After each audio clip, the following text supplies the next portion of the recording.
This week's session of In Dialogue Foundation's course in Dialogue Studies 2022-23, we have Muhammed Cetin, who received his master's degree from the University of Leicester and his PhD in sociology from the University of Derby, UK. He has worked as a lecturer, vice rector, and ministerial advisor in Turkmenistan, as well as visiting scholar in the Sociology Department of University of Texas at Austin, and in the Religious Studies Department of the University of Houston. He worked in a voluntary capacity as the president and later as the publications coordinator of the Institute of Interfaith Dialog, USA, and served as organizer and speaker for a number of interfaith conferences. He is the author and producer of the DVD documentaries Rumi and Universal Love and Dialogue and Call to Prayer. The author of the books, The Gulen Movement, Civic Service Without Borders, which was published in 2010, and Hizmet Questions and Answers on the Gulen Movement, which was published in 2012. He was elected to Parliament in Turkey for Istanbul and has served as the Deputy Chairman of the Foreign Affairs Committee and the NATO Parliamentary Assembly in the past. Oh, then I should update that one because I didn't realize that there is a Turkey's Path to Democratization as well, another book. And there was one more, but no problem. That's just another reason for us to invite you once again, Abi. Okay. That's okay. We will invite you with the updated. Then I should come without coughing. Yeah, inshallah soon. Inshallah. So the topic today for the talk is Practical and Pragmatic Aspects of Interfaith Dialogue, Fethullah Gülen's perspective. Over to you, Abi. You have 2 hours to complete your presentation, and it can last up to 2 hours, including the question and answers. If you want to take question and answers, it just depends entirely on you. So you may start now, and I will share your presentation. Yeah, okay. Good evening, and with the best of the greetings. And I would like to start with my apologies because for 10 days I am just troubled with this coughing and sometimes involuntary and uncontrollable snuffing, and and inshallah it will not pop up. And also the medication I have been using also affecting my concentration as well, because you feel somewhat foggy in the brain. And when the coughing comes, you lose the concentration and everything. But I'll try to be brief, and I'll try to, with your prayers, I will try to control my coughing, and I would like to express my gratitude to all the staff and the managers of the In Dialogue Foundation, and especially Mr. Kamara, the president, and Mr. Behzat Fatmi, the course coordinator, and you, Aliyahan, the alumni coordinator, and your other coordinator, Pragya and Rang, and all these friends and your students or friends who took part in this presentation. And how is the voice? It's still a bit not straight, but I think I do not know how it goes to all the way to India. It comes perfectly, Abi, from one heart to another. You don't need to worry. Inshallah. So most probably you might have heard about Fethullah Gülen. I will not go into details about him, and this could be another topic. He is a living Turkish Islamic scholar, and he dedicated his life to education, interfaith dialogue, and communal peace, or peace and understanding between the communities. So when at around 1990s, and after the publication of Samuel Huntington's Clash of Civilizations in the Foreign Affairs, and in a year's time, the publication of Francis Fukuyama's The End of the Time, and their translations and the discussions on the media most probably urged Fethullah Gülen to become active in the field. And with the establishment of the Foundation of Journalists and Writers, he started paying visits to the people and started receiving visits from the people. He was not so much visible before, but the concern or the so much talk about the clash of civilizations and conflicts and the rising tensions in and around Turkey urged him to organize meetings, conferences, and visits. And as a result, he visited not only the scholars, intellectuals, media personalities, but he also visited for the first time in the Turkish history the religious minorities. Religious minorities were not that much welcomed in Turkey up to that time, because if you remember the Turkish history from the Ottoman state or the empire, Turkey shrank into its current borders.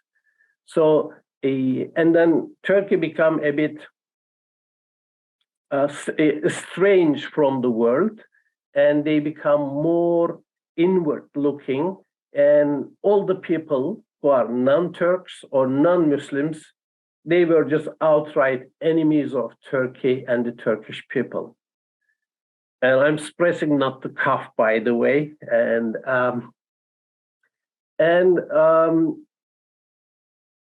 when he met, he got positive response from the certain walks of life, fields of media and people. Especially some secularists were happy, some status secularists were not happy, and some intellectuals and community leaders were happy, but the Islamists or the radical ones were not happy, because first, this was the first ever in Turkey. Second, we have always this what we call Sèvres syndrome, the treaty signed after the First World War, which divided the Ottoman Empire and shrank our borders. So some of the people say that this is just some kind of interaction with our enemies. And even at that time, Islamist newspapers had full-page photograph, his photograph, with the Orthodox Patriarch. And they said that Muslims cannot be friended with the disbelievers or the unbelievers. So he didn't care much about this, because he continued his activities and visits, because he was most probably concerned about the developing tensions in and around Turkey, because up to 90s in Turkey, clashes between the Sunnis and Alevis, clashes between the Sunnis and Alevites, clashes between the leftists and rightists, clashes between the so-called secularist statist people and the so-called religious conservative people cost a lot for Turkey. And we have lost almost 30,000 people. Each and every day, the number of the people who were killed, if it's around 30 or 50, that's okay. People became so much, complacent about the small numbers. But in fact, Turkey was losing the crème de la crème of Turkey, I mean, the judges, the prosecutors, the university professors, the bright students, and the media people, and some of the statesmen, ambassadors. We lost so much. So again, not to this feeling, the atmosphere that the rise, the tensions are coming, feeling that there will be some projects on the Middle East and the, Turkey's neighboring countries. He initiated several visits, conferences, and for the first time in Turkey, he invited people to interfaith dinners or iftars, fast-breaking occasions, and they were at the table. Religious minorities and their leaders came with their, religious garb and the costumes, and again there was a mixed reaction from the people, but in the long run, even the ones criticized Gülen, started organizing events like this, and they said that this is good, and this is promising for Turkey to become a influential country in the region and to benefit from the mosaic of the people in Turkey. And then with these activities, he started visiting people in Europe and in the United States. He met with the late Pope John Paul II, and some of the bishops and the cardinals in Europe, and the bishops and cardinals in the United States, and then the Jewish people also came visiting, Fethullah Gülen in Turkey, and some Jewish committees from the United States, and even the chief rabbi of Israel visited them. And each and every group or committee might have their own agenda, but Gülen had one agenda, is to reduce the tensions between the people and the communities, and not to make Muslims, or at least Turkish Muslims, a part of this conflict and clashes, to reduce to eliminate the radicalization, or in a sense, ideological or political partisanship between the people. And he didn't go into this theological discussions with the interfaith groups. His intention was never to discuss issues at the theological level. And he always expressed that, if the people would like to, or the religious leaders would like to talk about, discuss, interact about theological differences, they could do them amongst themselves with a certain methodology.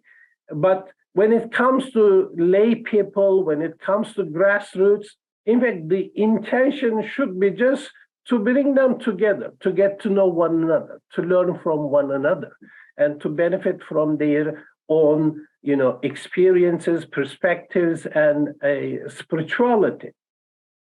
So in that sense, when he started dialogue, you can hardly differentiate between the cultural dialogue and interfaith dialogue.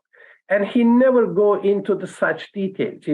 When the Christian people in the United States started a dialogue, and when they, after the Second World War, they said that, we met with the East Asian people and African people. We are taking part in the establishment of new states and the government. And we met people from the other faith communities, and they have their perspective, their own perspectives. They realize that Christianity is not the only truth or the validity openly. And they discuss such issues in the consecutive, meetings of International Missionary Commission, or later it became World Council of Churches.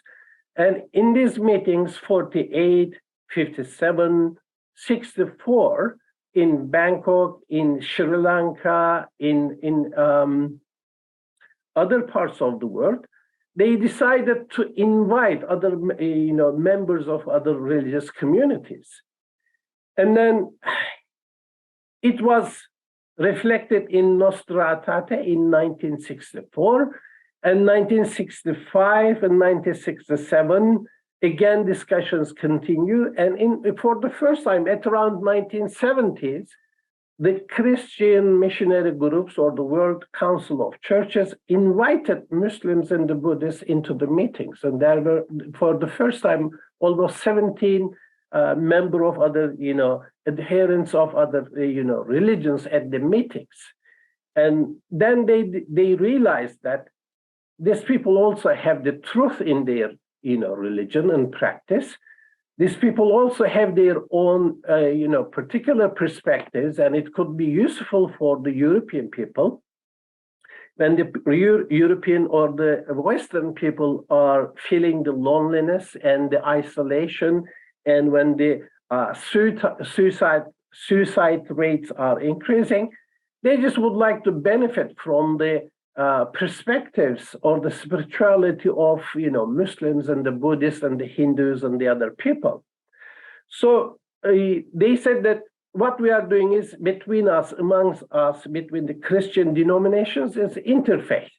But when it comes to interactions and encounters with the other members of the religions, even they use the expression at the meetings, Christian encounter with the men of other religions, not Buddhists, not Muslims. Even the names, were not even used at that time.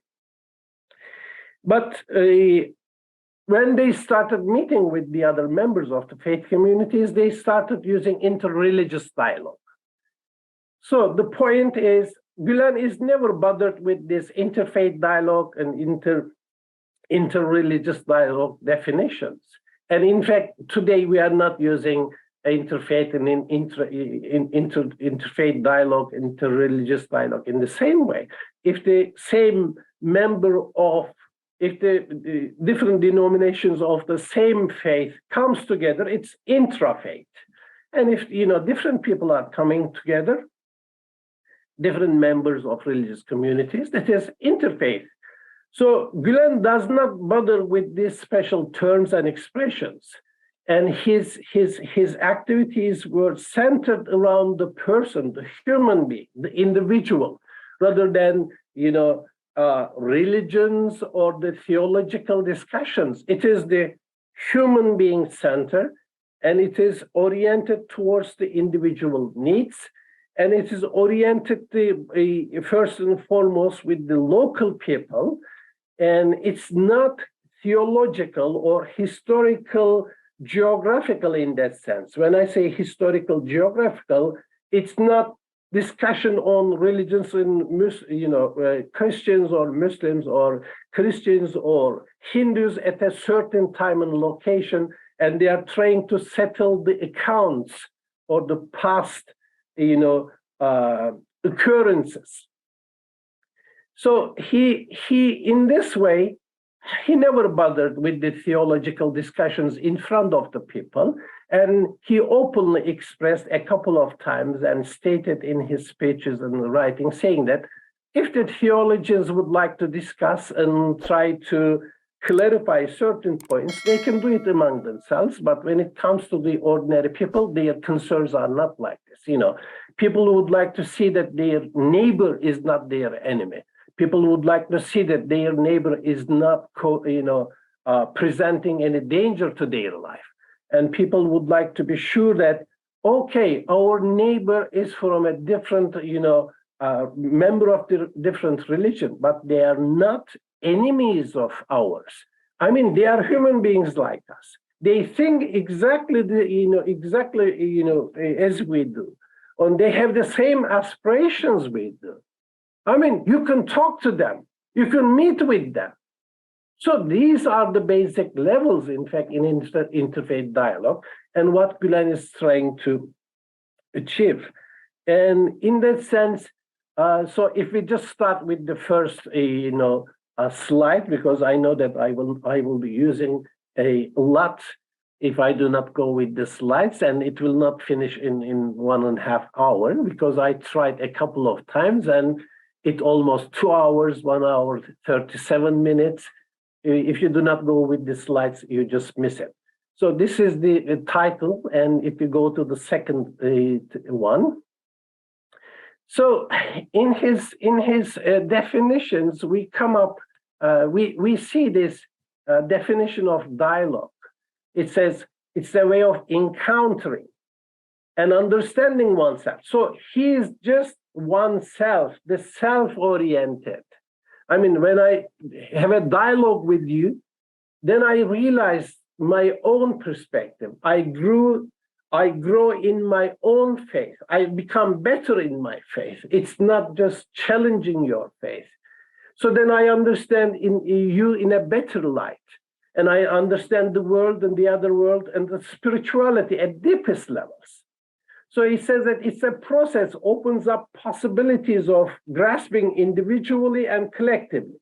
I used over here corporately because usually the dialogue is organized by the institutions and people come together under the umbrella of institutions. So in that sense, I use corporately.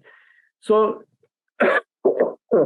people then try to grasp the meanings of life and the afterlife and their various dimensions. And if you go to the third slide, and when it comes to interfaith dialogue, it says that it's a process of coming together of people committed.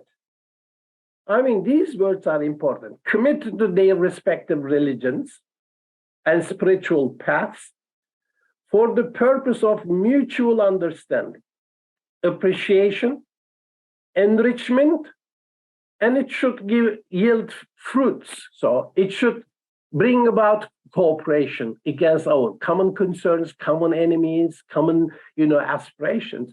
So in that sense, the definition, even the definitions are more socially oriented rather than theologically oriented. And it is the resolving the social and societal problems influencing, impacting the individual. So the next slide.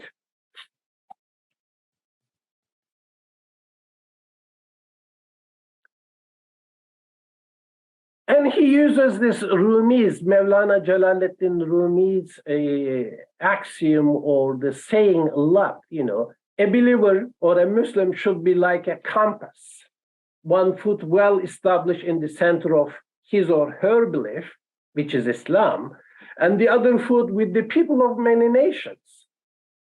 So we are not, the British saying that each and everyone is an island in the earth. People are not island. People are not living alone. People are not living isolated. And people usually, we live in community. Even in Surah Rahman, the human beings is created within community and created to live within community. And that is the meaning of sending revelation to govern their daily living. And that is the reason why the prophets came to them to teach or to coexist peacefully, in harmony within community. Otherwise, you don't need a law or regulation for the people living on the top of the mountains alone like a hermit. I mean, they are free. So if we just go to the next one, I'll try to keep short and concise, and then we'll elaborate some of them. Most of the things, sorry. Most of the things I share with you today comes from this book or a couple of articles he wrote about the necessity of interfaith dialogue. And the other one is dialogue is a must. And even in this book, there is a dialogue section. And over here, we come up with his principles, in fact, in interfaith dialogue. These are, in fact, universal principles. But the originality of them is that we are hearing about this for the first time in our lives, okay? According to us, just even to my own self, the other members of the religion, well, they do not have the validity in their religion because ours is the latest religion, because ours is the latest and the most developed revelation. And I mean, we have the truth. Why do I need to, meet with the other people? And, type of understanding. But he says that, no, there are certain principles, and with those principles, you can come together with the other, members of the faith communities. So the first one is, it should be with love, human love, the love of human beings, and respect for the human being.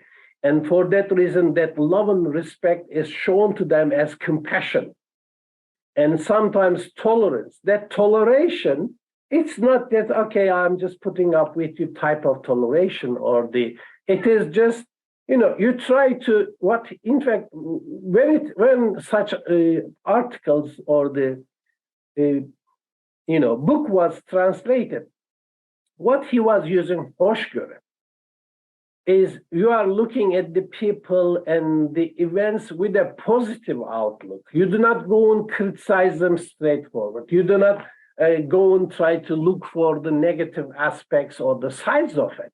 I mean, just stop and think that there must be something you do not see or perceive. So your perspective should be positively oriented. So then, the second principle he mentioned, forgiveness, forgetting past injuries, which means that, you just meet in New Delhi or Hyderabad or the city I studied in England, Leicester is the Gujarati center of the, England. I mean, the number of the mosques, the Sikh temples, and the, people, the music, Merijana all the time. And then the ZTV, I don't know whether it's still available at, the ZTV and all these dances and the music. And even when the cars goes away, this beautiful smell of the, spices and everything. So even when you go to buy the car, okay, you can choose according to your spice and, that type of city, the largest community in England. So if I'm having a meeting with the Hindus over there, I cannot discuss 500 or, almost 1,000 years ago that the Turks or the Mongols or they came to India as the conquerors and, I'm not responsible for it. I was not over there at that time, My intention is not settling the scores with the Hindus or the Muslims or the Christians. I mean, so people usually comes up with this, what we call geographical and historical realities to the meetings, and they question you, they accuse you. I mean, how could I be responsible for such a thing that happened almost 500 or 1,000 years ago? So forgiveness and forgetting the past injuries, this is what he meant. You will not question or accuse people of the past injuries. And you should ignore the polemical arguments. And, there is no point because this is not a scoring match. This is not defeating the enemy. This is not just overcoming your opponent. And this is not just the competition of the mind and the intellect. So ignore polemical arguments and give precedence to common points, our commonalities in terms of our faith, in terms of our practice, in terms of our aspirations, in terms of our values are so many. They far outnumber our, differences. So just focus on this one and accept people as they are. These meetings are not the place to proselytize, to convert people, or to make propaganda. Accept people as they are and see, usually whatever article you read about India, you come up with this, I don't know, funny sentence. oh, India is the land of 330 million gods or something. I mean, this is 330 million gods. I mean, rather than the gods, just, if I just study with the, Gülen's perspective, these are the paths or the perspectives going to God, okay? I mean, if you have 330 million gods, okay, 330 million people, let alone gods, cannot, live in peace in one country. I mean, we are the country of, 70 million in Turkey or 80 million in Turkey. We have conflicts with the Kurds and the Turks and the other ethnic minorities. We have, problems with the laicist, staunch secularists and with the conservative religious people. Imagine 330 million gods and plus the people. I mean, this is not seeing the perspectives of the other people. So accept people as they are, accept the variety in practice and belief, and respect people. The respect should be mutually. It shouldn't be one-sided. If you lose the respect for the other human being, and if you lose the respect for their faith and the practices, there will be no benefit, mutual benefit from the meeting. So interfaith dialogue is not a debate. It's avoid debating, and it's not, as I mentioned earlier, it's not a scoring match. Okay, oh, we won, we overcome, we just silence them. You see, they come to our own, understanding. No, that is not, because Gülen says and quotes usually from a predecessor scholar, Bediüz Zaman, says that if you go to any religious issues with the mind of or intention of a debate or silencing your opponent, you are merciless, out of mercy, and there will be no positive outcome from that meeting, because you go there to defeat your friend. And so it's not a compromise. Interfaith dialogue meetings, it's not a compromise, and people should just keep on believing and practicing their own belief. And it's, as I mentioned, no proselytizing, no conversion, no propaganda. And is it just foregoing your own faith and practice and trying to syncretize something? No. I mean, there is no syncretism in interfaith dialogue. So you cannot give up some of the parts and parcels of your belief and practice and perspectives, and then you can just adopt something from the others. So you can be something in between. No, that is, interfaith dialogue is not syncretism. But interfaith dialogue is cooperation for the common good, for the public good, for the greater good, to resolve some of the issues between the communities or the problems the human beings are afflicted or suffering in every parts of the world. So in that sense, interfaith dialogue is not just one meeting, two conferences, or a couple of annual meetings. It requires dedication, it requires time, it requires patience, and it's not a short-term project. It's part and parcel of life, because you cannot get rid of people from your neighborhood, from your country. Wherever you travel now, all the people, you see the Americans, the British, the Indian, the Malaysian, Indonesian. If you go to the hospitals in England, all the doctors are Indian, or from the Indian sub-Indian continent. All the nurses are Malaysian or Indonesian. If you come to the United States, where we are living now, all the nurses and the medical practitioners are Polish. And if you go to certain neighborhoods, you will see the billboards and everything in a different language. So this is not a short-term project. If you just go to the next one. So if we just look at the left-hand side, we will see what dialogue is. And if we look at the right-hand side, we will see what it is not. So dialogue is a dual way of interaction or multifaceted interaction, between two people, more people. And it is just done for the sake of to learn, to inquire about different perspectives about life, about the world, about the other world, the spirituality. And it is just to integrate multiple perspectives into your thinking and understanding. So you enrich yourself with these meetings and you uncover, examine assumptions,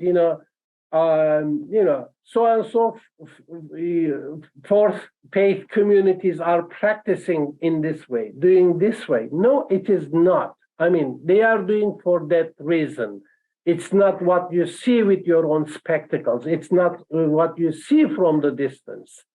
And when you go there, you are present there as a friend. You are not an enemy. You are not an opponent, and you should be respected. Other people respected. Their faith be respected.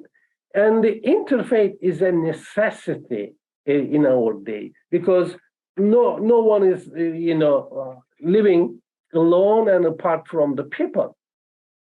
Even when we were living in Texas, the next door, the neighbor was Puerto Rican, and next to us there was some kind of Pakistani Muslim families, but South Africa origin. And just behind our house, there was Indian family. And,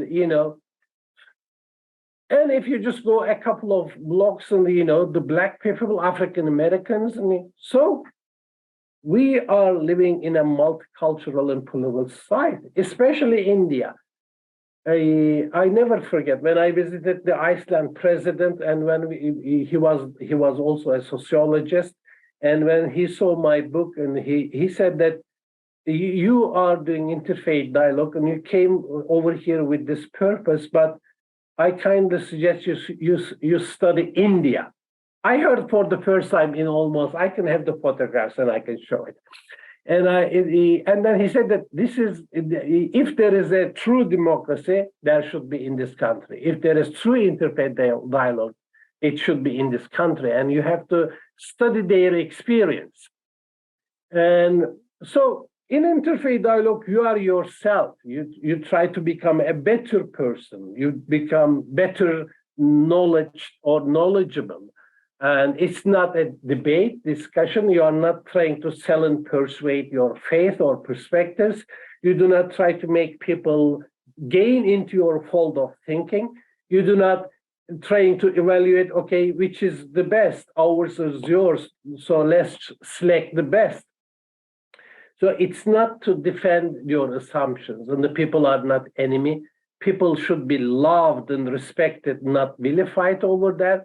And interfaith dialogue, it's not impossible, it's a necessity. And as we said again, it's not syncretism or alternative religion. It is trying to understand your own faith, your own perspectives in a better light at deepest levels, so that you become a better person, so that your interaction and the encounter with the people become positive. Yes, interfaith dialogue cannot solve all the problems. It's not like aspirin, but it's a worthwhile effort. So you should try. So let's just go back to the, I don't know how many minutes we have been doing. How many minutes? 45 minutes in. Already. Wow. Yeah, let's go with 40. Okay, so when Gülen criticized that, whether this should be done or not, whether this is in the religion or not, he comes out and said that, with this verse, كُلٌّ يَعْمَلُ عَلَى شَاكِلَتِهِ. Each and everyone acts according to his or her own disposition. I'm a peaceful person. I'm just doing something constructive. And this is my nature and the character and the thinking. So I will continue. I'm not giving up. And even he gives this example saying that even when God sent the prophet Moses and his brother prophet Aaron to Pharaoh, the Pharaoh, God, do you know, these are the best people who knows the people, who understand the situations, who knows the creation, but God commands them to behave tolerantly and to speak softly. So this is what we learn from, you know, interacting with the other people. Even a person who says that he's God, and you know, so the other bad examples are not our teachers. So we'll just look at our resources, and from them we'll see the truth from our own resources. So the next slide, please. I mean, this is always the Muslims when they are questioned, they base their understanding or perspectives on this word. This is the Quran says that addresses to Muslims and say that all people of the book come to common terms as between us and you. What is the least common thing, commonality between us, the other people? We are we are created by the Almighty God. Whether British, American, Malaysian, Indian, Russian, we are all created one God. And if you accept this, and even in the Shema, you know, the section, the book of Deuteronomy, which is the centerpiece of Old Testament in Jewish liturgy, this is the verse. The Lord our God, the Lord is one. You shall love the Lord God with all your heart and with all your soul and with all your strength. And in fact, you know, this is mentioned in a number of places in the Old Testament and the New Testament. And in one of them, Jesus was asked, peace be upon him, teacher, which is the greatest commandment in law? And Jesus, peace be upon him, says, you shall love the Lord of your God with all your heart, with all your soul, with all your mind. This is the first and the greatest commandment. And the second is like it, you shall love your neighbor as yourself. On these two commandments hang all the law and the prophets. Matthew 22, 34, 40. And if you just look at it, Deuteronomy 4:29, 10, 12, 11, 13, 13, 3, 26, 16, 32, 36, 30, 10, Joshua 25, Mark 12, 32, 33, Luke 10, 27, 28. These are all saying that we are created by one and the only universal God, and you should obey and be respectful and be faithful to that God. That's it. So we are believing in the same and the one God. That is the common terms. So I will not go and elaborate because the time will not be enough. Can we just go to the next one, please? No content? How come? Okay. So when Gülen is asked, or when he writes or speaks, he explains why we are doing dialogue, why we are entering in dialogue, why we are engaged with, you know, the dialogue with the other people in dialogue. He says, the very nature of my religion commands me to do so. And we will explain these ones over time with the next slide. So I will just try to go very briefly. And it says, the basic human rights and freedoms in Islam and other revealed religions require us to engage with the other people positively and constructively. And why we are doing dialogue, there are common points between us and them. So these common points require that we have to do interfaith dialogue. And there are generally accepted values, and some people say universal values. Some people say virtues or values.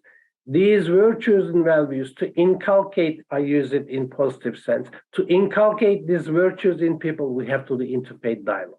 And we have common concerns, we have common enemies, common problems, shared concerns, shared values. And to resolve these shared concerns, we have to come together. And there is this materialistic worldview, which consumes the, human resources, natural resources, exploits them, plunders them, makes the, human beings almost slave to one another, and denigrates the women and, pornography. Everything is profit. So against this materialistic, consumerist, hedonist, selfish, a materialistic worldview and perspectives, we, the believers, should come together and try to resolve the problems they cause. And there are certain questions and enigmas people in the science cannot answer. What is life? Why did why was I born?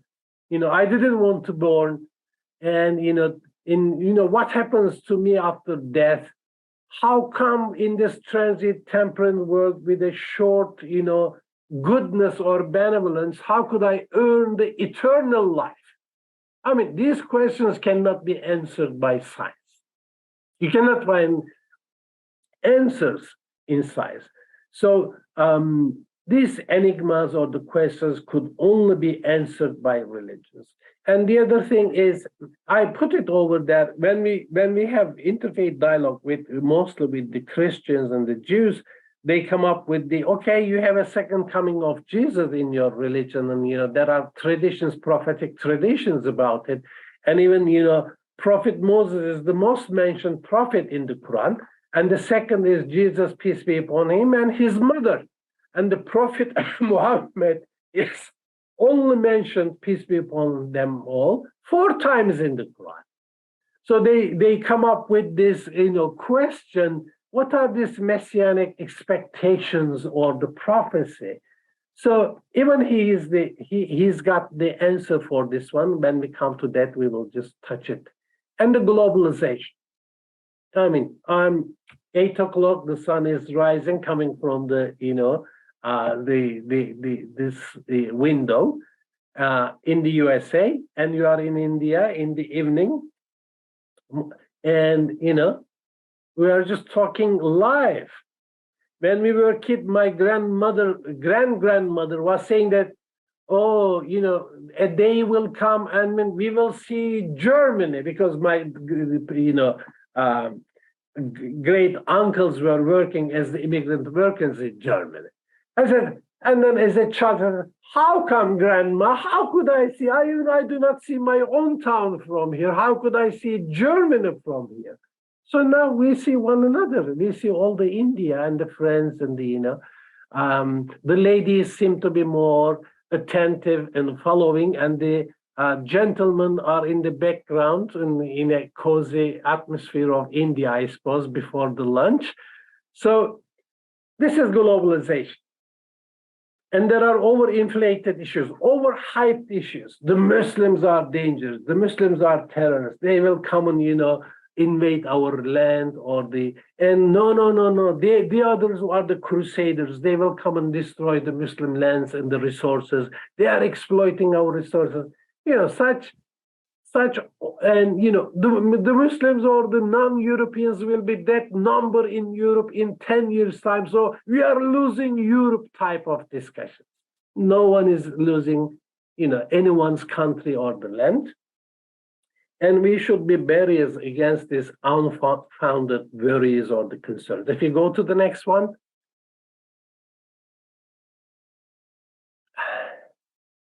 So, I mean, all the books, all the prophets are the same. And we are following, as a Muslim, all of these prophets and the books. And we are not allowed to make any discrimination or differentiation between them. So Moses, peace be upon him, is my prophet. Jesus, peace be upon him, is my prophet. And, the other Abraham is my prophet. I cannot differentiate or say that you cannot do pick and choose in Islam. So the very nature of Islam makes me a neighbor to all these religions and the faith and the books. So next, please. I mean, being a Muslim is 6 plus 5 equals to 11, you are a Muslim. So 6 pillars of faith, 6 pillars of Islam. We can just go quickly because everybody knows this. Yes, the next one. You know, the Quran mentions all these prophets, 28 of them. Look at these. I mean, I can just, if we have time or if in the question and answer time, I can share one of my experience in Texas when we just counted all these prophets in the Noah's pudding, Ashura. One woman was thinking that we are terrorists and we are trying to poison them, but in fact, seeing the pamphlet or the paper we gave them, she realized that we are believing all these prophets, and she decided that we are not terrorists. Anyway, I just cut it short. So let's just go to the other one. And there are, a great number of verses in the Quran saying that, we gave you the same inspiration. We gave you the same revelation. We sent you the same what we sent, or what was sent before you. So all these expressions in the Quran saying that the message is the same, the Lord is the same, the messengers are the same, and there is no much difference. There could be some geographical and, timely temporal differences due to the development or advancement of the communities. But the essence of the message is the same. So let's please go to the next one. Again, we sent you the revelation to you as we did to and all the prophets. Next one. Again, if you are a Muslim, then believe in what was sent down to, to us and what was sent down to all these prophets and make no distinction.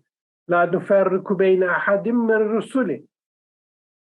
You cannot make a distinction between the prophets, what was sent as prophets in the books. Next one. Again, it's the same. We have revealed to you the same commandment, which was revealed to you, which was enjoined, commanded on Abraham, Moses, Jesus. Uphold the faith and do not divide into factions. Again, the same. Let's go to the other one. So this means that the very nature of my religion, when we say the very nature of my religion commands, requires me to do interfaith dialogue, this is what we mean. We accept all the prophets, we accept all the books, and one message for all messengers, and worship God alone. That's it. And all the messengers are the best exemplary human beings. Next one. So this is acknowledging the oneness and the basic unity of religion, the universality of belief in religion. Next one. I'm just, we are on the second point. There are 11 points, so I'm just making it, brief and concise. Otherwise, we will not be able to finish. So the basic human rights and freedoms found in Islam and in revealed religions, the right to life, you cannot kill a person. You have no authority to take their life off. People are, free to believe and practice their religion, even to teach it. You have the right to own your own property, and your property, the sanctity of your home and the family. You cannot force any people to get married to anyone they do not like and love, and you do not force them to have or have not children. And people have the right to communicate and travel, and they have right to education. They have the freedom of education. So if you just go to the next one, this is in fact concisely put in Islamic jurisprudence. This is the 5, and according to some scholars, 6 principles of Islamic law and jurisprudence: the protection of life, the religion, property, nesil, the reproduction or the generations, the mind, akıl, intellect, and equality or justice. So these are the principles. Why the law is given to protect this, to live this with this in peace and harmony with the people. Otherwise, we don't. Okay, my kids would like to listen to the discussion. 1 out of 4 visited. So these are the rules and the regulations of Islamic law. Law is given to people so that they live in peace and harmony. That's it. So the principles of Islam. Let's go to the next one. You know this, the famous word, killing one person unjustly is just killing all humanity, or saving one person is saving all of humanity. This is the Quran. Let's go to the other one. So these are all common points. But when we talk about the common points, it's not only the one God, the prophets, or the books. But when we just look at in details, all religions pledge themselves to prayer, peace with justice, harmony in community, cooperation between the people, helping one another, assisting, compassion, loving and caring for the other people, care about other people, charity, philanthropy, family responsibility, tolerance to the old, to the weak, to the children, to the women, to the people praying in their temples, and respect for the environment. So if you just, again, at the end of the day, Gülen says that ignore all these theological realities and the perspectives and the truth. What are for the prophets and the books? For this one: prayer, peace, harmony, cooperation, compassion, charity, family, tolerance, and respect for the environment. So these are our common points. You do not need to discuss in these interfaith meetings this theological aspects. These are what we are living for. These are what we are living with. These are what we are living by. So just for these common points, you can come together. Next, please. So the other reason that we should do interfaith dialogue, engage or enter into dialogue, is the generally accepted values. Some people call universal values like love, respect, tolerance, forgiveness, mercy, human rights, human dignity, brotherhood, sisterhood, fraternity, peace, and freedom. You can just count as many as 1,000. You can work for this. You can establish these in your community. You can teach these to your people. You can benefit from these when you see from the other people. Next one. Whether you call them values or virtues, these are all the same things. Honesty, love, compassion, generosity, altruism, truthfulness, trustworthiness, justice, helpfulness. Why we are not working to establish such values and the virtues in our community? Why are we discussing something that happened 1,000 years ago and question one another, rather than benefiting from all these virtues and the values, rather than trying to inculcate these virtues and values in our younger generations with our community members? Why we are not refraining from all the vices such as lying, ostentation, deception, deviations, perversions, corruption? These are our common points. Let's go to the next one. So the common points and the virtues and the values show that, in fact, these are ingrained in the human nature, and these are given by the one who knows the human nature the best. These are the ones, values, and the requirements given by the Creator. And these are given to us through prophets. Otherwise, we could be bandits and rascals and the vagabonds and the terrorists by ourselves. Because when you replace God and the prophets, you claim to be the God and the prophet, and you take the gun and you take the life of the other people. You blew a bomb in a marketplace and you kill your own fellow believers. You just drop a bomb somewhere and you kill, you allege or claim that you are just targeting a terrorist, but in fact you are just devastating the whole village or the town. So these are the values given to us by God through prophets for what? To resolve our own private, personal, collective, psychological, psycho-spiritual, and social problems.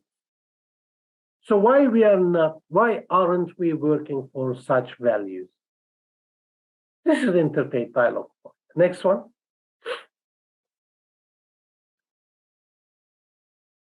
This is one of the points I would like to ask you over here, because these are in the messages. They have the highest precedence in the messages of the Old Testament prophets or the New Testament prophet or in Islam. But for the first time, and at that time in 1994, 1996, in 2000s, we heard that Fethullah Gülen is mentioning about this Buddha, Zoroaster, Tzu, Confucius, and the Hindu prophets. I didn't know anything about the Hindu prophets. Next one. And I'll come to that. So it's not that you're a Muslim or a Jew or a Hindu. In the eyes of God, are you the most righteous? The best amongst you is the most righteous. And in the hadith it says, the best amongst you is the most beneficial to other human beings. I mean, it's not saying that the best is the Muslim or the Hindu or the Jew. I mean, you claim your religion, but unless and otherwise you practice, you are not a good believer. We have so many people around us like this. So the issue is being more righteous with these values and the virtues. So look at the hadith underneath. I mean, your whiteness, blackness, brownness, your religion, your geography is not the issue. It doesn't make you superior. What makes you superior is your righteousness. Next one.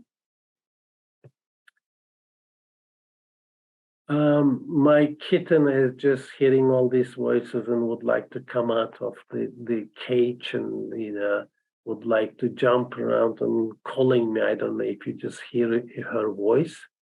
I got it when it was -28. I got it from the retreat center. Somebody came and dumped this poor, suckling kitten over there, and she was just freezing to death and just grabbed my,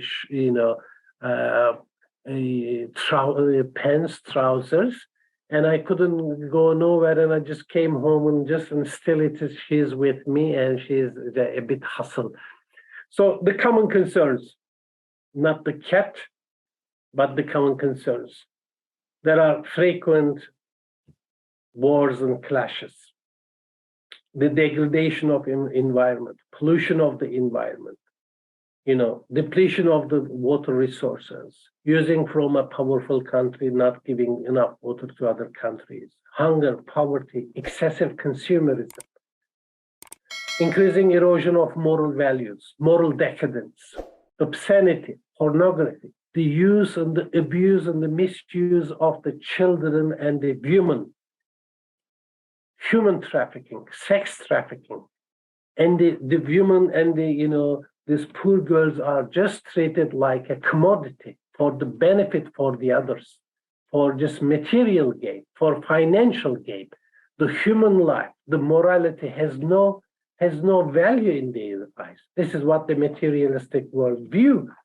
I mean, they just exploit them for money, for their own interest, for their own pleasures, and for their own profit.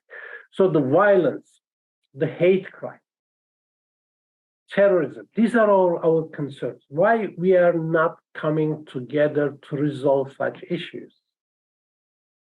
Which one do you prefer? The molestation of children or the abuse of the women to prevent it in your neighborhood, or just, some theological discussion, something about the verse in your book or my book, whether yours has the validity or not. Which one do you prefer? A woman is crying next door. So you say that, no, I will just study my own, religious text. This is very important. Just you decide. Okay, next one. So the materialistic worldview limits the religion's influence and cause a unbalance, disturb the balance between humanity, between human beings and nature, within nature, within individual man and woman, because the ultimate purpose or the objective is profit, their interests. It's not the human being. It's not the dignity of human being. Exploitation of the human being for profit, not being accountable to any superior being. I mean, exploit the resources, exploit the people, and just feel free. So this is the materialistic worldview. Causes destruction in nature, in inner nature and outer nature. Inner nature of human beings and outer nature for their own gain and profit. So we can just work against all this exploitation. Next one. So the social harmony or peace with our own nature, inner nature and outer nature, between people, amongst the individuals, can only be realized when the material and spiritual realms are reconciled. Otherwise, you cannot, if there is no higher authority, you cannot control people. Why you are not stealing? Because God didn't ask you to steal. Why you are not, pursuing your worldly desires and the winds in an, deviant way? Because it's not moral. Why you are working full hours at office? Because it's ethical. If there is no higher authority, there is no peace in people, in community, and among humanity. Next one. So if you look at the left-hand side, this is the world, and the materialistic worldview sees the things, science, this world only, nature is our, resources, we can just exploit them, explore them, and use for our gain and profit. Everything is material, have, gain, eat. If you check the American advertisement on television, there are 20 or 30 or 40, advertisement.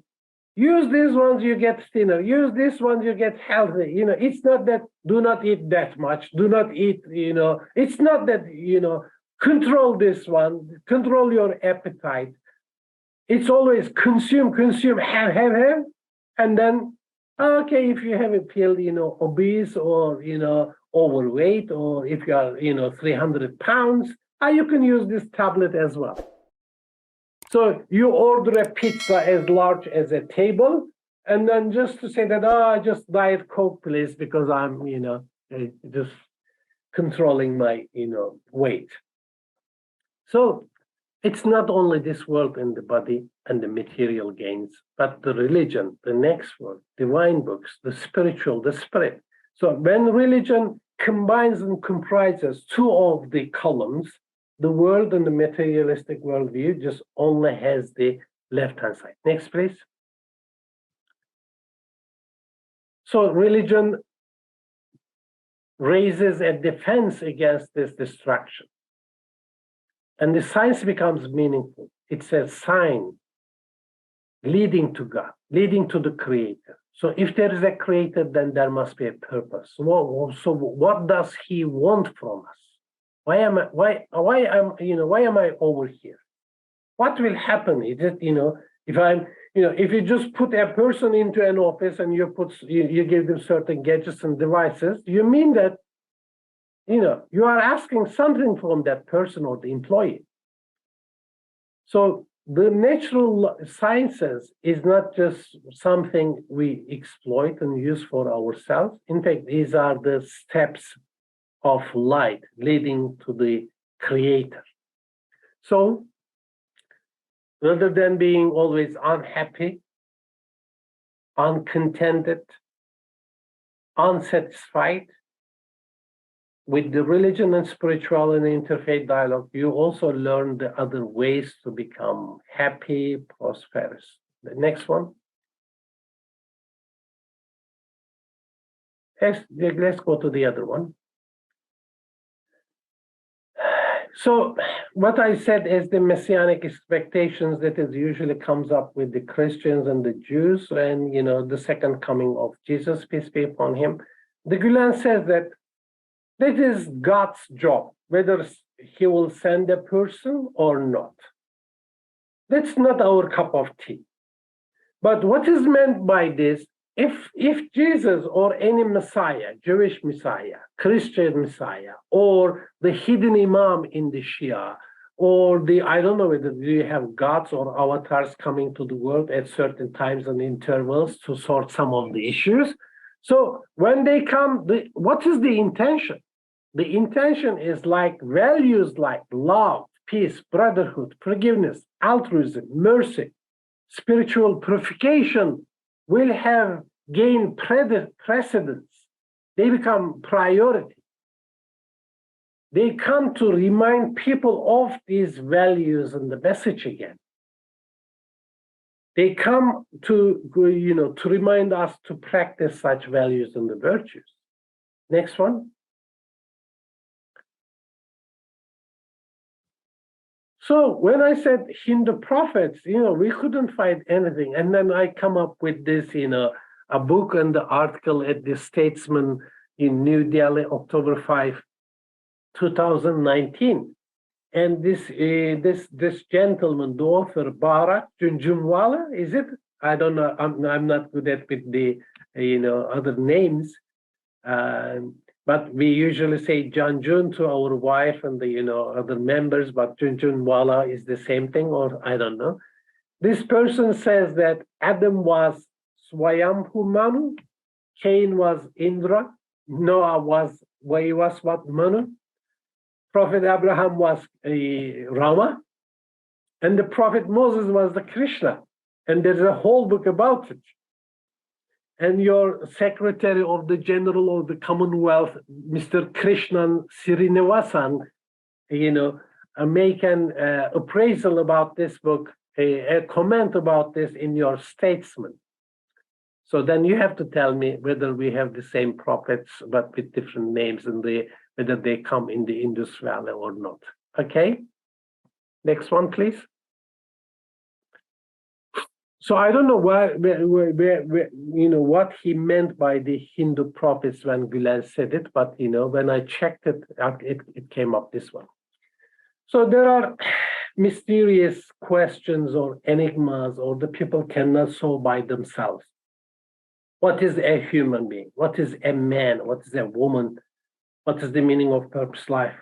What is goodness? What is reward? What is sin? Why do we suffer in this world? I mean, why we are suffering to become happy and prosperous in the other world? What is the path to true happiness? Having all these materialistic things, or just, what was it, this in Buddhism, there is sadha or something, suffering, that a deprivation or privation, that, privation. You do not have it to have, eternal blessings. Even you can stretch your hand and have it, but you are controlling yourself and the appetites because for true happiness. So what is true happiness? What is death? What happens after death? Who is judging me? Who is just punishing me or rewarding me? And for what? And what is the meaning of this existence, or what will happen after this? What is the beginning and the end? I mean, they said that this solar system was 13 billion years old. Wow, what is that? 13 billion years old, and we are just over here in the world for 5 million years or something. And what is these numbers in the billions, for God's sake? I'm not a speck in this, cosmos, in the space. So what is it? But I see it myself in the center of the world, and I see it according to my own perspectives and the spectacles. I want everything to be fixed according to me. So what is this? Life, afterlife, death, suffering, reward, judgment, the beginning, the end. So the science and the materialism, the materialistic secularist worldview cannot answer these questions. You can only find answers in religions, in spirituality. That's why we come together with the other people to learn about these aspects and the perspectives, to benefit from their perspectives. Next one. So globalization. For education, you go to another country. For health and medical reasons, you go to another country. And all the doctors I mentioned in UK and in the United States are Indian. And and tourism, we would like to come and see Taj Mahal.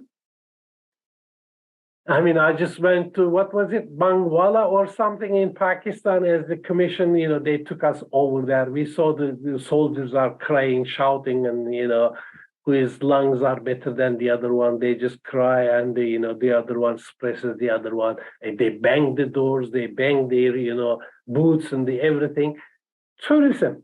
And I just stretch my hand to India, just 1 meter. I just step into India, 1 meter inside the India over there. And economy,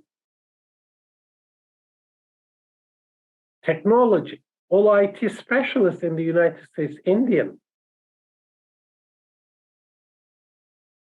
I mean, they are the bosses, they are the richest people, they are the managers. Industrial development, immigration. I told you. I lived in Gujarat in England. That's it. I mean, security reasons. No one is big and strong and efficient enough to deal with terrorism, extremism, hate crimes, smuggling, drug abuse, and everything. So we have to cooperate. So globalization brings all of this along with it. In a global village, we have everything. Every relationship is interactive, give and take. So then I have to live in peace and harmony with the other people. I have to understand them. I have to understand their mentality. I have to understand their perspectives. And how could they help me to become a better person? So for that reason, as a fruit of the globalization, we need interfaith dialogue. Next one.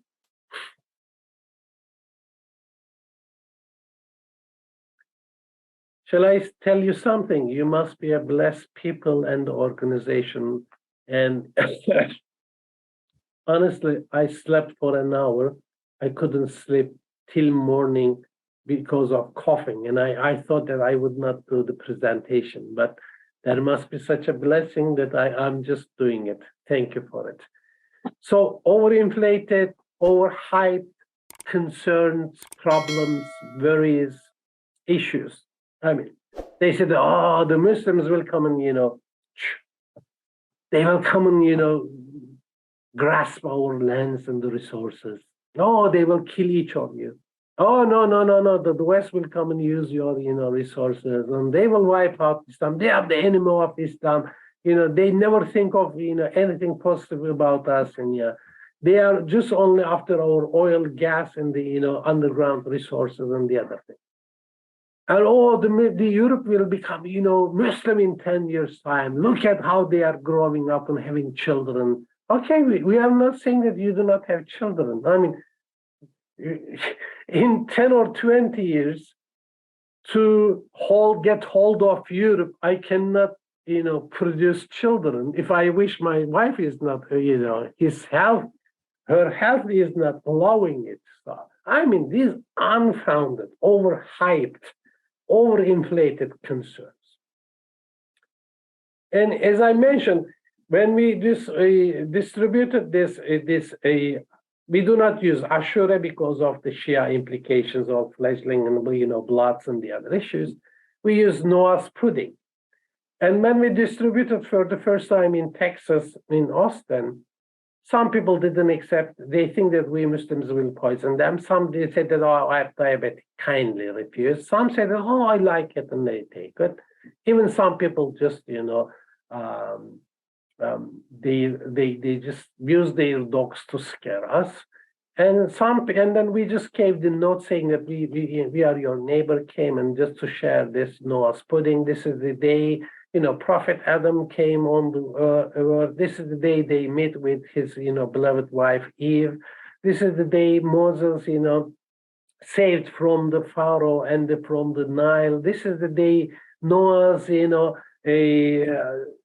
came on the land, dry land. This is the day the Prophet ﷺ that, came to Medina. So as a blessing, we are just celebrating all these traditions and the prophets. And this is the mixture of such a thing, like me and the Indian and the American or the Malaysian or the British or the African come together and can just make a good, dessert, delicious dessert. Mixing of all this variety and different elements make a coherent, something sweet type of, expressions. And then the evenings, the door bell rang, and a couple of people saying, oh, hello, we were your neighbors and we couldn't get the dessert we were waiting. Can we get ours now? Okay, you get your puddings. And the next morning when we were going with our wife, one old woman was just crying behind us, says, excuse me. I said, oh gosh, we will be told off, rebuked because of the pudding. I said, is that the one, who distributed the pudding? Yes, we are. And I said, and she said, I just would like to thank you. You saved me. What? With the Ashura, with the pudding, how could I save you? She said that I was seeing your wife and her friends coming home with the headscarves. And in Texas, it's hot, but they have this, the proper Muslim garb. And she was thinking that they are carrying guns and the ammunition and the explosive under their, coat. Because how come on such a hot day, people wear such kind of clothing? And the headscarf was like nuclear heads, okay? So explosives. And in America, only the mafia or the, gangs go into car 4 or 5 people. Everyone is using their own car. So usually they not to scare the people or for parking lots, the 4 or 5 ladies comes within a car, okay? Carpooling. And then this old woman, day and night, watching this, headscarf, ladies were coming in and going out in 1 week's time with headscarves and with, the Muslim garb, and then they are carrying something, and then they are eating and making all this washing up and the plates and the forks and making noise. And she was thinking that they are preparing explosives, and then she was concerned that in a minute, the whole building will blow up. And then when they learn that we are respecting other religions and have good intentions and we are just coming for such activities, so she was relieved that we are not terrorists, and she is thanking that you saved me. Otherwise, I have been living in fear over here that you will just, blow up the whole building. So these are the overhyped, unfounded concerns. I lived it. It happened to me. I mean, after 9/11, I went to the conferences, and if you use Southwest Airlines in America, your name is written almost like 1.5 centimeters, big on top of the ticket. And my name is over there, Muhammed, okay? And I always read the faces of the, airport agents after 9/11. Oh, another Muhammad, okay? Yeah, but this guy is just, I said, and they said, are you French? In fact, the FBI came and informed us that, we kindly ask people where they are from and, their names and whether they are, according to them, Arabs or extremists. And they usually come up with saying that, are you Turkish or Arab or Egyptian or, they come with this, are you French? And I have been asked so many times, are you French? I said, no, I'm Turkish Muslim.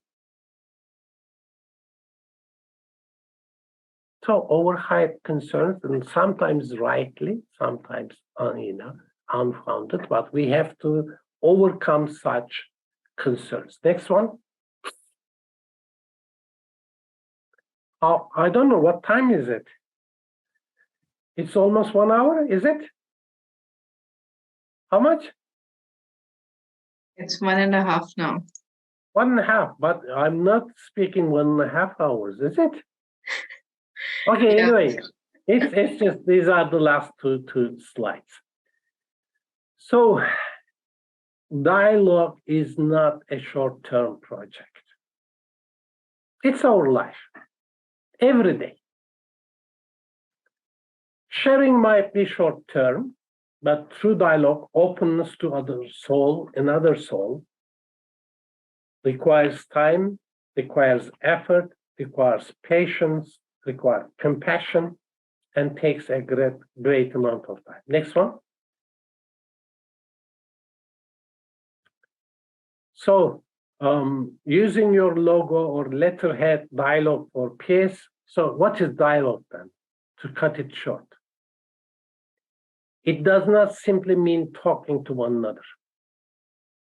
It goes beyond talking. It includes, usually people talk, the other people say, are you listening to me? Yes, I listen to you, but they do not understand anything. So they do not hear it. Dialogue is listening and hearing the other person. Defining oneself in relation to the other person, other faith. You are not defining yourself in opposition to the other person or faith. Dialogue is studying problems together. Dialogue is honoring a shared responsibility towards humanity and creation. Dialogue is working together for the good of all. And dialogue is most of all, as you in your logo letterhead, living together in peace and harmony. This is dialogue. This is life. I mean, this is not something, an original initiative. No, this is part and parcel of life. This is what we learned from Gülen. I mean, not theological discussion. This is the real dialogue, practical and pragmatic side of dialogue we learned from Gülen.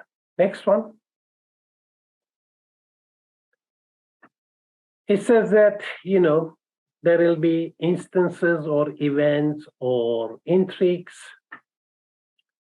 to disturb the general peace, but we should be determined and carry it to the end. There is no turning back from the road of tolerance and dialogue. When I write this, I was in Houston, Texas, and I was using that. I missed that the dialogue with the American spelling. This is I quote it right now. We want this noble effort to last until the end of time. And there will be periods on eras of tolerance, understanding, respect, cooperation, and peace. And he says, we, the Turkish Muslims, the members, voluntary service members, Hizmet movement, voluntary altruistic services are Hizmet. We, the Hizmet volunteers, have no intention of turning back from this road. And that is the end slide. Thank you. So I will not be the bad guy before the dinner. There is no one, I suppose, fainted or lost consciousness because of hunger, anything. Imam Hussein seems to be happy. Muhammad is from the very beginning, a couple of times smiled, but not, smiling right now. And we have Gülsüm Han. Chira, is that Chira, or is it the fire? Is it the flame? Was it? Hello. Hi there. Thank you for this informative lecture. It was very. I was not fully well, and because of the medication, coughing, not sleeping. I didn't have Thank you for giving us your time, despite being sick. We really appreciate it. My name is Chira, which is it means light. Let's say it's a light. It's an old, yes, Chira. Yeah, I mean the chira. We use the same word in Turkish, like flame or light or fire, Yes, and same. yes. By the way, I'm from Kurdistan. I'm Kurdish, living in Iraq. Kurdish. There is Hawar. I noticed Hawar as well. Hawar, are you also Kurdish? Yes, sir. How are you, sir? Yeah, I'm glad to meet a Kurdish person. Thank you. We are Kurds and working in a dialogue culture organization which belongs to Hizmet. So we are in that organization, we work. I mean, you might be inspired, but this is your organization. This is an Indian organization. They might have inspiration from, like Rumi said, no one is losing light when they illuminated the periphery and the around. Everyone is getting their light, but the candle is not losing the light. In fact, quite the contrary, enlightening and illuminating the environment. So, Nur Hassan as well. Hello, sir. How are you? Fine, thank you. You so much. It was so informative session. I don't know. Inshallah, it is so. Yeah, it is. Thank you so much. Okay. Farsana? Yes, sir. Thank How you are so you? much. Fine, alhamdulillah. Okay. So Thank you for the session, sir. And Akansha Prajapati. Sorry about that. I'm not good at with these names and the eyeglasses. After the age of 61, you lose control of everything. I mean, I used to be seeing even the Mars and the Jupiter, but now without eyeglasses, it's difficult. Thank you, sir. Yeah, I'm just Akanksha Prajapati. You pronounce it's really well, like others can't do it that much. So thank you for the session. It was really informative. And any questions? Not a question, but I just had it was just in my mind. You talked about afterlife dialogue. So the death and afterlife. Is that I couldn't really get that in which sense you talked about. It is like how interfaith or other religions, is there everyone in every religions they are talking about the afterlife thing in a dialogical manner, or maybe I just couldn't get that. No, I mean, if you would like to learn about our perspective, understanding, or the belief about the afterlife, you can just learn from the other people in this interfaith dialogues. That is the point. Oh. I mean, if the Indian people do not believe in the afterlife, but they are believing in the reincarnation and the recycle of the spirits in a better or the lower version, I mean, this is also afterlife, but when we meant with the afterlife, what happens after death and, what kind of treatment you will receive, what kind of rewards or the punishments or the judgment or accounting, and all of this. So, and in fact, such realities or such perspectives affect you to become a better person. That's the point. I mean, you know, for example, when you read Tagore, okay? I mean, if you just read it from the Indian perspective, you can say that how could God be like a human beings, or, you know, but in fact, when you look at the deep meaning behind, you know, his, what was it, Gilanti, what was the name of the book? Gitanjali. Gitanjali. Gitanjali, yeah, that's it. Very nice word. I don't know what it means, but most probably prayers or something. I read it, you know, years ago, and I downloaded it again. And I read several of them, and then I said that, oh gosh, if I just keep on reading, I will not be ready for the presentation. So I gave up, and it's over here. So when you read, you know, Tagore, I mean, this is spirituality. I mean, the India is mentioned, you know, they say that there are the two greatest mystic and spiritual civilization of the world, Islam, Sufism, and the Indian mysticism. Okay? They give and take relationship between the Sufis and the, you know, Indian mystics. So they affected one another. And, you know, all these perspectives make you a better person.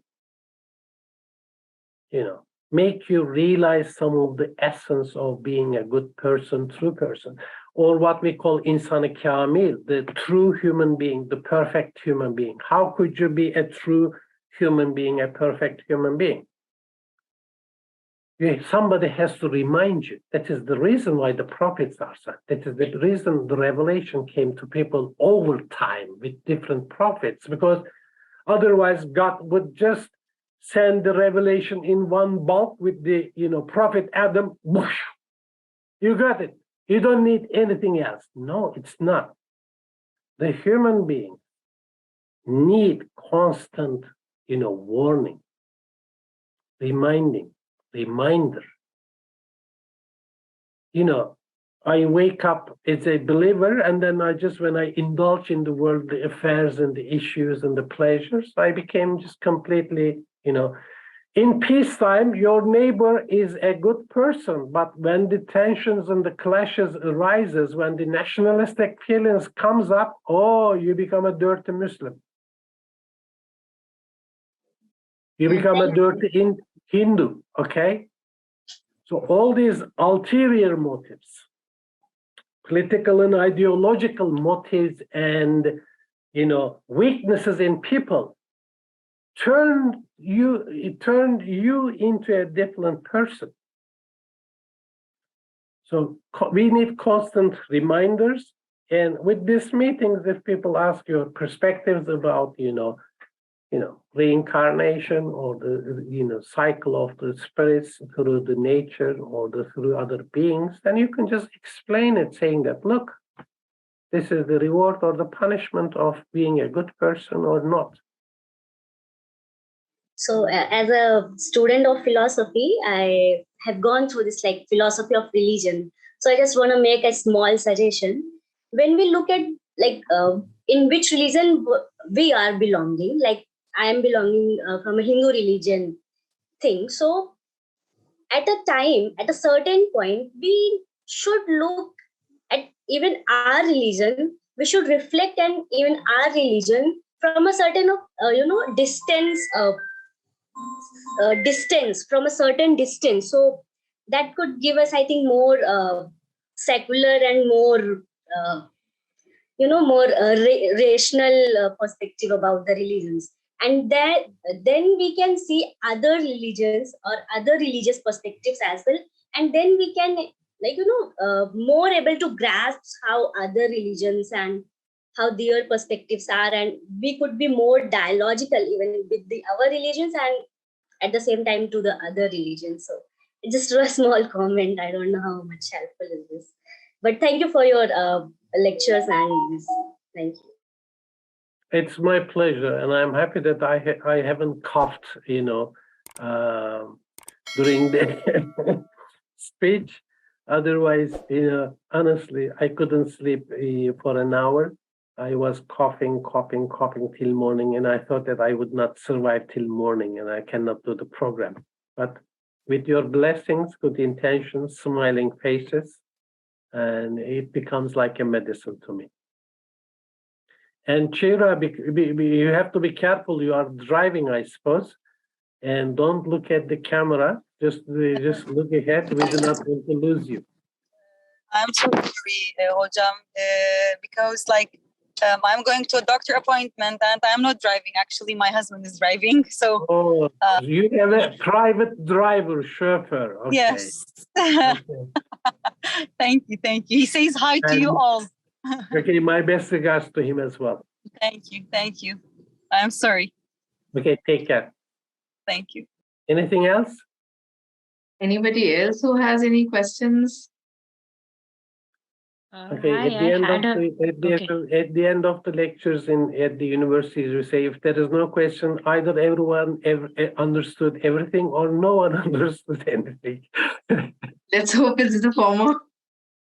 I had like a comment and a question, if that's okay. No problem. Please go ahead. First of all, thank you for the lecture. We really enjoyed it. I think we all did. I really liked that bit where you had, there was one slide that was kind of outlining what should not be discussed and should kind of be kept out of the way, because I think it's really important to have those sort of demarcations. Okay. I mean, you were just, you were also talking about how humans need to be constantly reminded. Yes. And also the idea that, the West, maybe this English concept of each man is an island, that doesn't really work. And humans are, in fact, social animals. They need to be together. And it was really funny. So I had to run and get this book that I was just reading today. And it says that it's not a surprise that in Arabic, the word for human is insan, which is also the same word for human in Urdu. And many scholars suggest that it is derived from possibly two root words. One is nisyan, I think that's how it's pronounced, which means forgetfulness.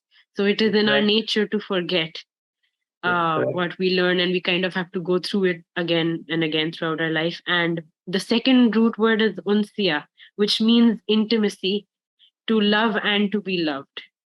So humans are by design forgetful, but also in need of love. And I really like that and how it just tied together with your lecture. It's perfect, Adora. This is inherent nature of human being. Yes. Yes. And the question that I wanted to ask you, because obviously, I know you haven't been doing well, but we at least got to have I'm better with you. Don't worry. Honestly. Okay. And I do not feel tired. Okay, that's good. But we all do hope that you will get some rest after this. But so I'll make it short. What do you think? How do you think interfaith dialogue on an everyday basis can be initiated?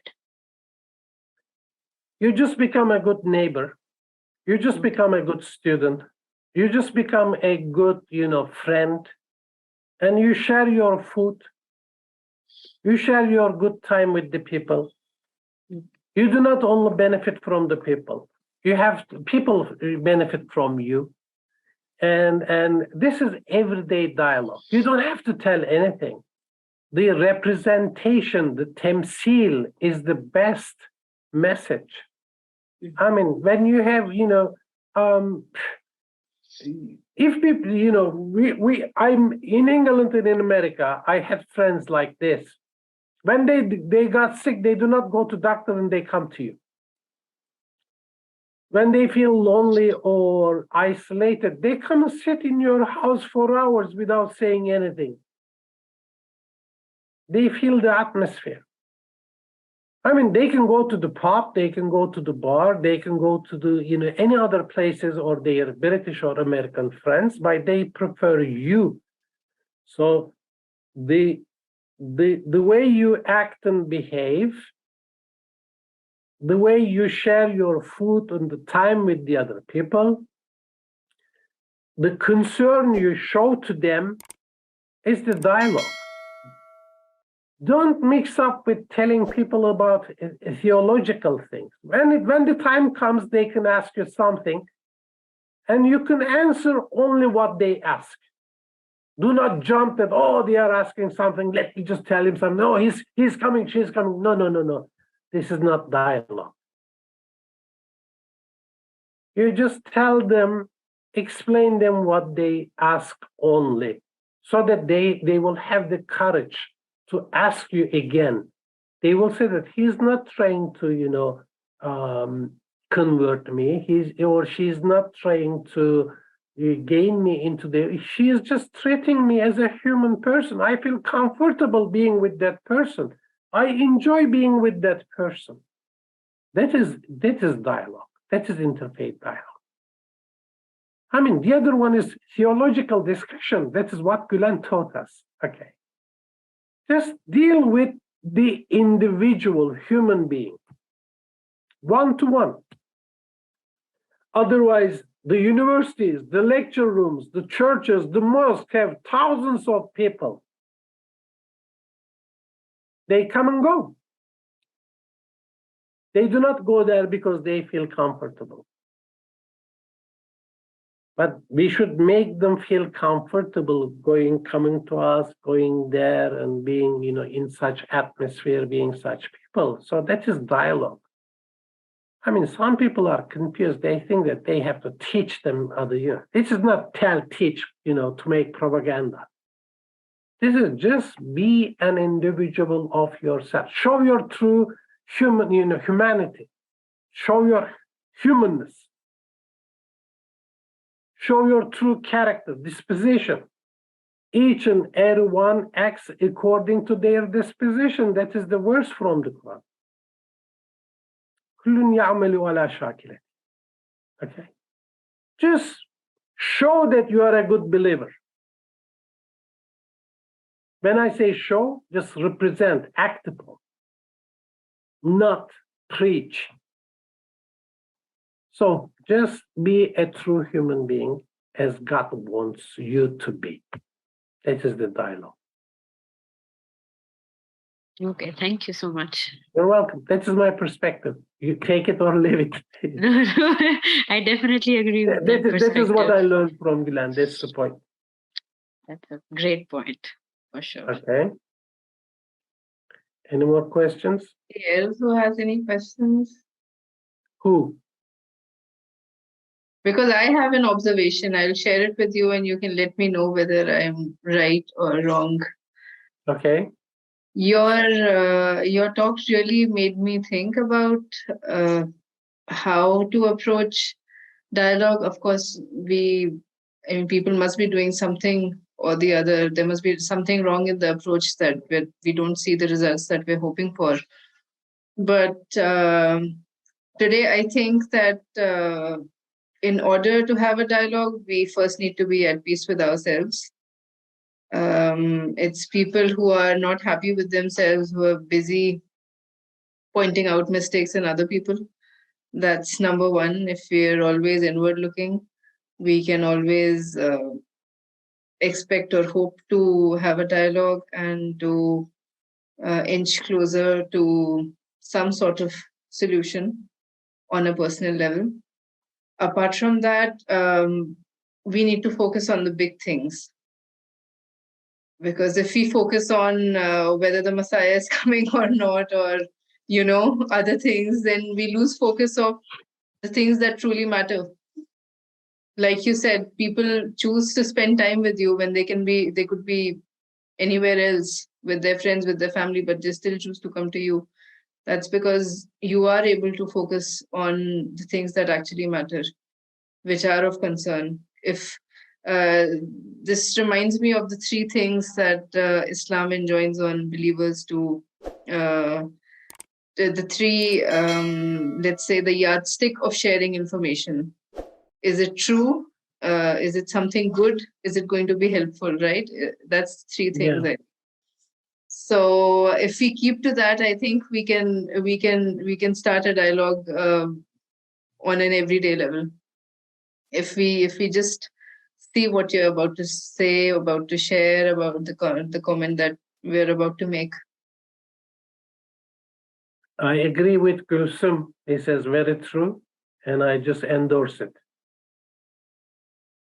I am privileged, I think. Okay. So that's all. Nobody else has any questions, Steve. So it was a very good session.